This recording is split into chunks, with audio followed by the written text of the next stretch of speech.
Di Indonesia, korupsi bukan lagi sekedar kejahatan. Ia telah menjadi bagian dari krisis kepercayaan publik.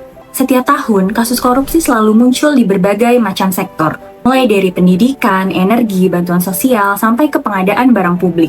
Namun, di era digital saat ini ada satu hal yang ditakuti oleh para koruptor, yaitu viral. Korupsi di Indonesia telah merambah ke berbagai bidang kehidupan dan menjadi persoalan sistemik yang berdampak terhadap ekonomi, sosial, maupun legitimasi pemerintah. Berbagai kasus besar seperti korupsi bantuan sosial, pengadaan proyek, sampai dugaan korupsi di sektor energi menunjukkan bahwa praktik penyalahgunaan kekuasaan masih terus terjadi. Masalahnya, tidak sedikit kasus yang baru memperoleh perhatian serius setelah menjadi viral di media sosial. Fenomena ini menunjukkan bahwa media bukan lagi sekedar alat penyampaian informasi. Media telah berubah menjadi instrumen tekanan publik.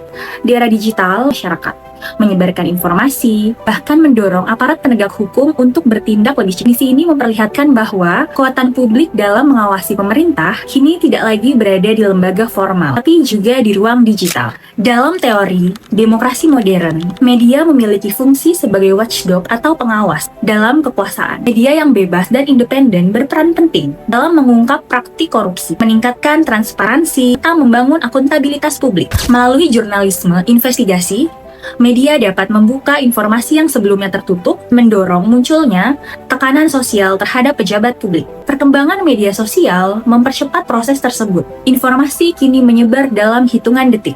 Video pendek, unggahan TikTok, Threads, Twitter, hingga konten investigasi di YouTube mampu membentuk perhatian publik secara masif.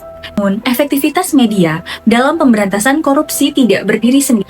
Media hanya akan efektif apabila terdapat kebebasan berekspresi, akses informasi publik yang terbuka, serta jurnalisme yang profesional dan etis. Tanpa itu, media justru dapat berubah menjadi alat propaganda, framing politik, dan penyebaran disinformasi. Di era digital, tantangan baru muncul dalam bentuk hoax, manipulasi, opini, dan buzzer politik yang dapat mengaburkan substansi kasus korupsi.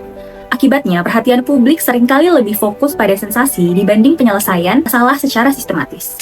Rekomendasi kebijakan yang perlu dilakukan oleh pemerintah.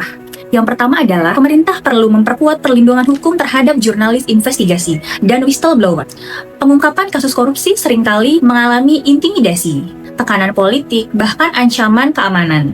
Padahal, jurnalisme investigasi merupakan salah satu instrumen penting dalam membangun transparansi pemerintahan. Tanpa perlindungan yang kuat, media akan sulit menjalankan fungsi pengawasannya secara independen. Rekomendasi yang kedua, transparansi dan digitalisasi data publik.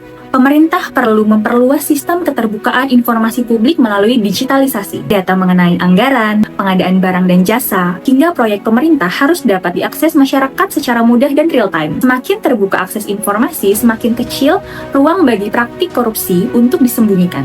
Transparansi digital juga memungkinkan masyarakat ikut melakukan pengawasan terhadap kebijakan publik.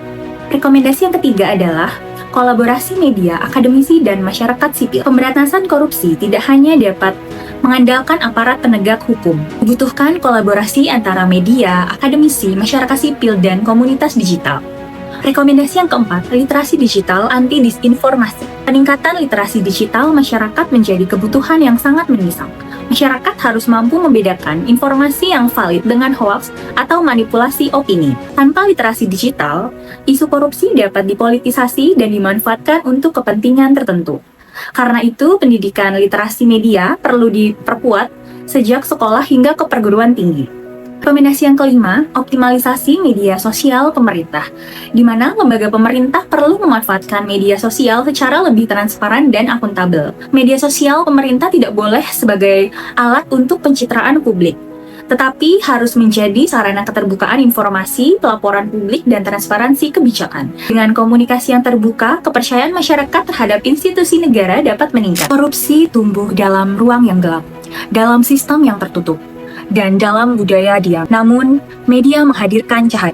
Di era digital, kekuatan publik tidak lagi hanya berada di dalam ruang sidang atau gedung pemerintahan.